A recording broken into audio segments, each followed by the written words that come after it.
Dave Wagstaff served the club for 12 years. Best winger I've ever seen at Molinuex. A few minutes in the company of Dave Wagstaff, you're guaranteed to laugh some of the stories that he relates to his playing days. He was very close to people's hearts. People identified with him. He was a fan's favourite.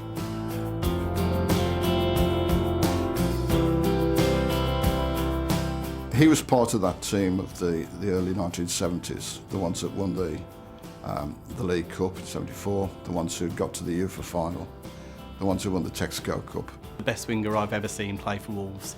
It was a linchpin of the 70s side. It was the greatest side I've seen at Molinuex anyway.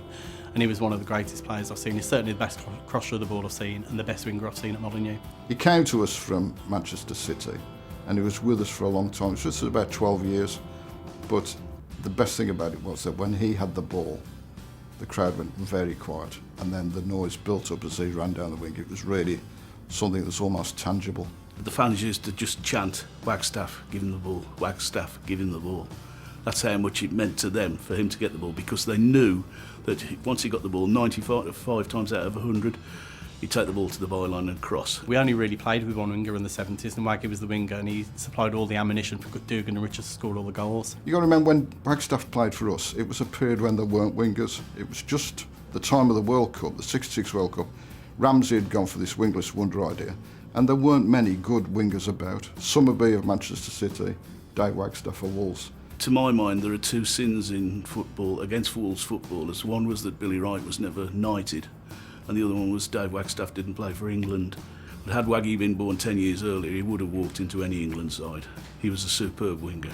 The skill and the flair that he had was an important part of the team that we had. He sort of underlined what we had then. It was great. We look for that kind of thing in players nowadays.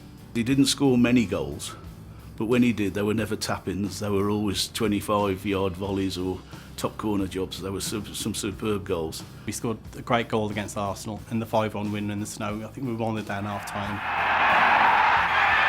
Fine shot and another brilliant goal! We reached the UEFA Cup final and Waggy scored in the second leg at White Hart Lane.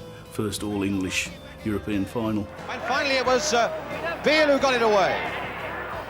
Oh, and a great goal! A great goal there! The one I remember mostly, I was 12, I was on the South Bank, and we beat Chelsea 7-1 on Willie Carr's debut.